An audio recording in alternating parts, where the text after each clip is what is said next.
नमस्कार दोस्तों। दोस्तों, क्या आप इंजीनियरिंग के क्षेत्र में अपना करियर बनाना चाहते हैं? क्या आप सोच रहे हैं कि मुझे डिप्लोमा करना है या बीटेक करना है? तो मैं आपको आज इस वीडियो में बताऊंगा कि इंजीनियरिंग की इस समय सरकारी नौकरी के हिसाब से और प्राइवेट नौकरी दोनों के हिसाब से, पहले तो सरकारी नौकरी के हिसाब से सबसे अच्छी ब्रांच कौन सी है। देखिए दोस्तों, मैं डिप्लोमा होल्डर भी हूँ और बीटेक भी मैंने कर रखा है और मैं सरकारी नौकरी में भी हूँ। मैंने मेरी नौकरी 10 साल की हो गई है। पिछले 10 सालों में मैंने 3 नौकरियां बदली हैं, केवल इस चक्कर में कि शायद अगली नौकरी मुझे अच्छी मिल जाए। मेरा ब्रांच है मैकेनिकल और मैं इस चक्कर में हूँ कि इस चक्कर में मैंने 3 बार नौकरी चेंज की कि मुझे हो सकता है अगली जो नौकरी मिल रही है वो अच्छी मिल जाए। तो कुल मिलाकर के अब इन सब चीज़ों को लेकर के मैं एक विश्लेषण मैंने किया और मुझे पता चला कि सबसे अच्छी ब्रांच वास्तव में इस समय है कौन, पिछले 10 सालों से और आगे आने वाले 10 सालों में कौन सी है वो ब्रांच जो आपके लिए सर्वोत्तम रहेगी।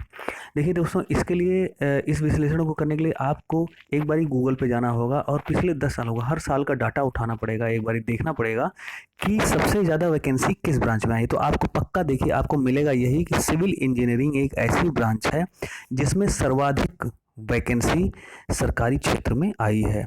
चाहे वो एसएससी के थ्रू हो, एसएससी जूनियर इंजीनियर के थ्रू हो, चाहे वो आपका असिस्टेंट इंजीनियर जो सभी राज्य लोक सेवा आयोग, चाहे वो राजस्थान का हो, चाहे उत्तर प्रदेश का हो, बिहार का हो, किसी भी प्रदेश का हो, लोक सेवा आयोग जो है जो वैकेंसी निकालते हैं उसमें जो असिस्टेंट इंजीनियर की वैकेंसी आती है अथवा जूनियर इंजीनियर की वैकेंसी आती है।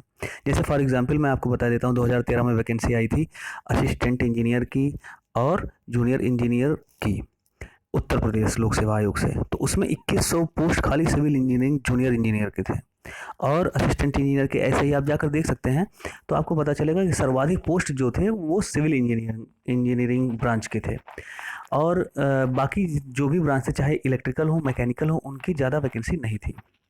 तो आप किसी की मत सुनो, आप मेरी भी मत सुनो, आप एक बारी 10 साल का पीछे जाइए और देखिए कि सबसे ज़्यादा वैकेंसी किस फील्ड में आई है और कौन सी वैकेंसी ऐसी जिसका भी एग्ज़ाम भी नहीं हुआ और उसको भी जा करके देखिएगा, गूगल पे सर्च करिएगा कि वो किस ब्रांच में सबसे अधिक वैकेंसी आई है।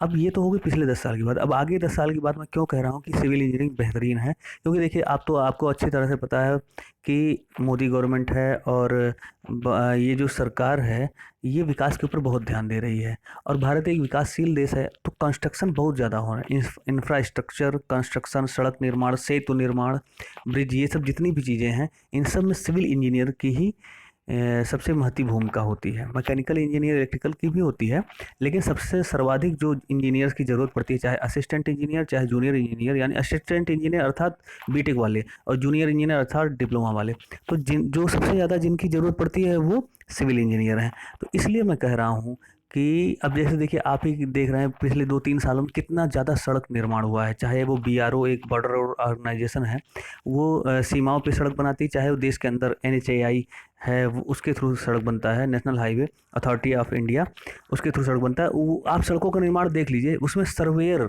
और जूनियर इंजीनियर सबसे ज़्यादा अगर किसी की ज़रूरत पड़ी है तो सिविल इंजीनियर की ज़रूरत पड़ी है। तो दोस्तों मेरी बात मानिए, मैं खुद भी जॉब में हूँ और आप देखिए अदर ब्रांच में रहेंगे, आप बार बार जॉब चेंज करेंगे सेटिस्फैक्शन के लिए, लेकिन आपको सेटिस्फैक्शन मिलेगा नहीं। सैलरी के हिसाब से भी, रुतबे के हिसाब से भी, इवन रुतबा जो होता है, जो सिविल वाले जूनियर इंजीनियर होते हैं, जेई साहब, उनको बहुत, या फिर जो असिस्टेंट इंजीनियर साहब, उनको बहुत ही फैसिलिटी तो खैर सबको बराबर ही मिलती है, लेकिन उनका रुतबा अलग ही रहता है। क्यों? क्योंकि सारा काम, मैक्सिमम काम वही करते हैं। अब जैसे लोक निर्माण विभाग की बात कर लीजिए, तो अक्सर आप जाएंगे देखेंगे जो उनका मुख्य अभियंता होता है वो सिविल इंजीनियर ही होता है। तो हाई लेवल की पोस्ट भी इनको मिलती जाती है, प्रमोशंस इनको, क्योंकि वैकेंसी ज़्यादा होती है इसलिए जल्दी इनको प्रमोशंस मिलते हैं।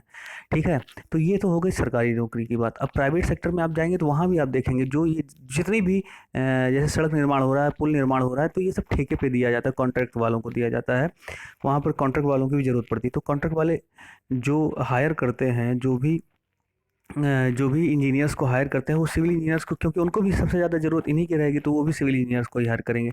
एचसीसी है, आपका एलएनटी है, ठीक है, महाकाल सड़क निर्माण वाले जो कंपनी है, जितनी भी हैं, जो भी कंपनीज आप जाएंगे देखेंगे तो उसमें सिविल इंजीनियर, मतलब मेरे कहने का मतलब मैं पिछले 10 साल का कच्चा चिट्ठा आपको बता रहा हूँ कि चाहे वो प्राइवेट सेक्टर हो चाहे वो सरकारी सेक्टर हो, आपको सिविल इंजीनियर से ही पढ़ाई करनी है अगर कुछ अच्छा करना चाहते हो। और मैं डायरेक्टली नहीं कहूँगा क्योंकि मैं गवर्नमेंट जॉब में हूँ और इनकी कमाई मतलब कमाई आप भी समझ सकते हैं मैं किस चीज़ के बारे में बात कर रहा हूँ।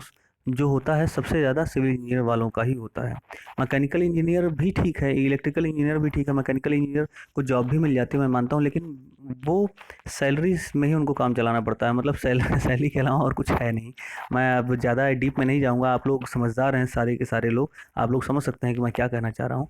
तो आप समझिए, मैं किसी को कुछ ऐसा नहीं कह रहा हूँ कि आप भ्रष्टाचार में लिप्त हो या कुछ भी, लेकिन फिर भी अगर आप वो भी नहीं करना चाहते हैं, फिर खाली जॉब के प्रोस्पेक्टस जॉब के व्यू से देखेंगे तो भी आपको सिविल इंजीनियर सबसे अच्छा है। अब आप ये आपके ऊपर है कि आपको क्या चूज़ करना है। तो ये तो मैंने आपको बता दिया कि सबसे अच्छी ब्रांच चाहे सरकारी हो चाहे प्राइवेट हो, आपको सिविल इंजीनियरिंग चूज़ करना है। बाकी आपकी इच्छा क्या है, चाहे इलेक्ट्रिकल इंजीनियरिंग भी आप चूज़ कर सकते हैं, मैकेनिकल भी चूज़ कर सकते हैं, कंप्यूटर साइंस भी चूज़ कर सकते हैं। आजकल देखिए कंप्यूटर साइंस का भी बड़ा महत्व है, गवर्नमेंट जॉब भले मिले चाहे ना मिले, कुछ नहीं कर रहे हैं तो अपना एक कंप्यूटर खोल करके, लैपटॉप खोल करके तमाम तरह के डिज़ाइन ही कर दे रहे हैं, लोगो बना रहे हैं, बहुत से काम है आजकल। एक्चुअल में देखा जाए काम तो बहुत है, लेकिन अगर नौकरी करनी है आपको सरकारी या प्राइवेट, नौकरी के लिहाज से सबसे अच्छा ये है। बाकी पैसे कमाने के लिए तो कोई भी काम आप करिए, पैसे आप कमा सकते हैं। ठीक है दोस्तों, तो चलिए, यहाँ पर अगर आपको और कुछ पूछना हो तो प्लीज़ आप मुझे कमेंट करें। देखिए मेरा पर्सनल एक्सपीरियंस मैं आपको बता रहा हूँ, तीसरी मेरी जॉब है ये, गवर्नमेंट जॉब है ये। और मैं पहली जो जॉब मुझे मिली हुई थी वो दिल्ली मेट्रो रेल कॉरपोरेशन में मिली हुई थी, वहाँ पे मुझे सेटिस्फैक्शन नहीं मिला, फिर मैंने उसको छोड़ करके रेलवे ज्वाइन किया, फिर उसके बाद फिर कहीं और मैं जॉब कर रहा हूँ एसएससी जूनियर इंजीनियर के थ्रू मेरा सिलेक्शन हुआ है। तो मैं कहीं जॉब कर रहा हूँ, लेकिन सच बताऊँ सेटिस्फैक्शन नाम की चीज़ नहीं, जबकि वहीं अपने इक्विवेलेंट में जूनियर इंजीनियर सिविल वालों को देखता हूँ, वो सेटिस्फाई हैं और मेरे से ज़्यादा उनका रुतबा भी है। अ, सभी अदर विभाग में मेरे साथ के बहुत से लड़के हैं जो अदर अदर डिपार्टमेंट में हैं, या मेरे ही डिपार्टमेंट में जो सिविल का जो जूनियर इंजीनियर है उसको ज़्यादा वैल्यू किया जाता है, मैकेनिकल इलेक्ट्रिकल वालों को कम वैल्यू किया जाता है। तो आप समझ सकते हैं मैं क्या कहना चाह रहा हूँ। तो ये है दोस्तों, आपको कुछ भी पूछना हो, कमेंट करना हो तो आप, लाइक करना हो तो आप कर सकते हैं, कमेंट में कुछ भी पूछना आप पूछ सकते हैं। और इस वीडियो को ज़्यादा से ज़्यादा लोगों तक शेयर भी करिए, जैसे सभी को ये बात पता चले और सभी अपना भविष्य अच्छे से अच्छा बनाए। देखिए दो तरह के लोग होते हैं, एक तो जो दूसरों के अनुभवों से सीखते हैं और दूसरे खुद अनुभव करते हैं। तो जो खुद अनुभव करते हैं उनको उनका समय जाता है, और दूसरे तरह के लोग होते हैं जिन जो दूसरे के अनुभव से सीख करके अपने लिए अच्छा अच्छा करते हैं। तो मैं आपको दूसरे तरह के लोग बनने को बोलूँगा, बाकी आपकी इच्छा है। बहुत बहुत धन्यवाद दोस्तों।